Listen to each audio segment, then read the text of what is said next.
Paint, photography, sculpture, film. Art comes in a variety of mediums and forms. But what about video games? The phrase feels commonplace nowadays, but the recreational activity has been around for less than 50 years. Artists continue to push the boundaries of what we consider to be art, but how are video games art?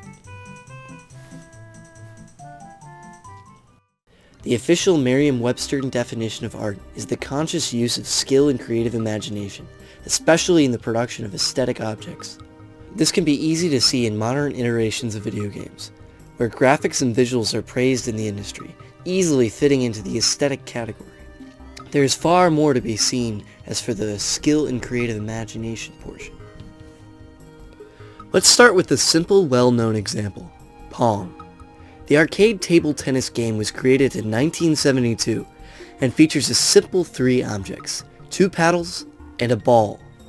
Atari's Pong captivated audiences in a different way, using its competition between 2 players to draw people in. Simple and easy to understand, Pong was an effort of skill to turn a common game into a digital work. Pong may be straightforward as art goes, but flash forward 20 years and the world of electronic entertainment has changed drastically. Home consoles such as the Super Nintendo Entertainment System and the Sega Genesis allow for far more complex games to be played from the comfort of your own home.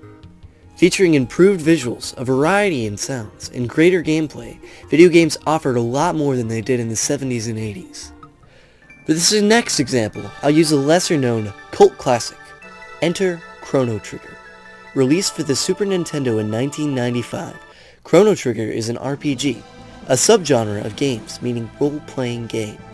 This game follows a group of unlikely allies who travel across time to prevent a sinister future. As you can already see, this is a far cry from our simple Pong. Chrono Trigger's visuals utilize a small color palette and limited processing power at the time to create very unique environments. Even though the scenery and characters are pixelated, you can easily make out what's being shown.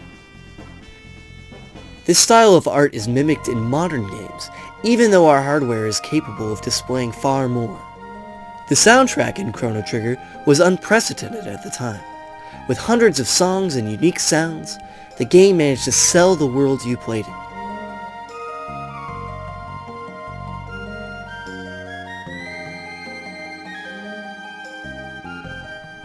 Chrono Trigger featured impactful player choices, branching paths, and multiple endings over its 26-hour story-driven campaign. This game combined skill, creative imagination, and unique aesthetics to create a truly unique piece of art. This is fitting as it is often considered one of the best games of all time. My last example is a very recent one. Utilizing modern technology and techniques, it's easy to say that developers had far more freedom in games now than they did in the past. Legend of Zelda: Breath of the Wild is the latest installment in the Legend of Zelda franchise, and features an open, unlinear world to explore. The game almost mimics our own world in its scope and variety, featuring branching landscapes complete with randomized weather. Each section of the game was handcrafted to feel open, but the world never truly feels empty. It's easy to see how this game could be considered art. The world it provides is full of limitless choices. Choice.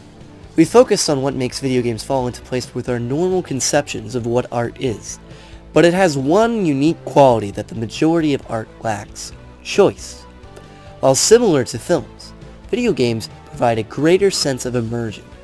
Simply pressing a button changes everything, while in other art within the world you are limited to your own perception. This makes video games stand apart from any other medium, which often causes people to see it as just a game. There is far more to them than simple lines of code. Heart and soul are applied to these games, and I challenge you to see the art within them.